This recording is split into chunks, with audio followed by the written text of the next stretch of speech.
heard the phrase, oh, it just runs in the family, when they're talking about like mental disorders and mental disabilities.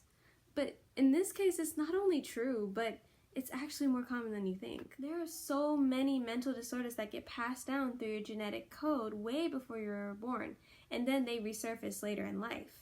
So disorders like bipolar, ADHD, anxiety, and depression all transfers to your genetic code based on what your relatives had or what your mom or your grandmother had, and that passed down to you. Now, what is anxiety and depression?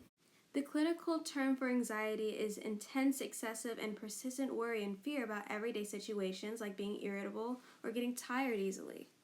So anxiety is really common in about 31% of American adults, and so it happens all the time, whether it's performance anxiety, social anxiety, or even just getting anxiety and fears and phobias that you face throughout your life. Now, what is depression?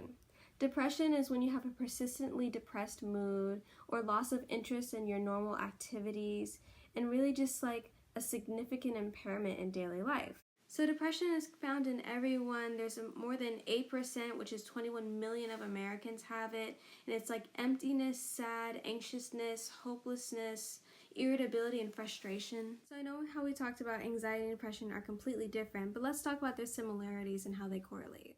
The same symptoms, they have the same genetic makeup, and they have the same amount of heritability. So when it comes to getting it passed down from your mother or your father, if your mother had anxiety, you could as well just get depression along with anxiety because of how close they are together.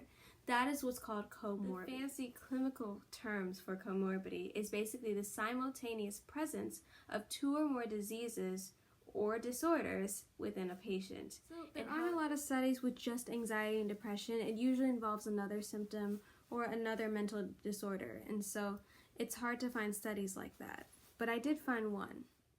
So this was a study that was done related to depression, stress, anxiety, all in the COVID pandemic. And if you see the 11.1%, that's when depression and anxiety came together. Some people had depression originally, had anxiety, but then they came together and they ended up getting both at the same time. So I know I showed a bunch of graphs and stuff, but the gist is that anxiety and depression have a deep correlation, whether it's through genes, whether it's through symptoms, it's through all of it. And there's such a lack of research that I feel like we need to find more about it. We need to study more and learn more about the genetic correlation between anxiety and depression. I hope you find this topic as interesting as I did. Thank you for listening.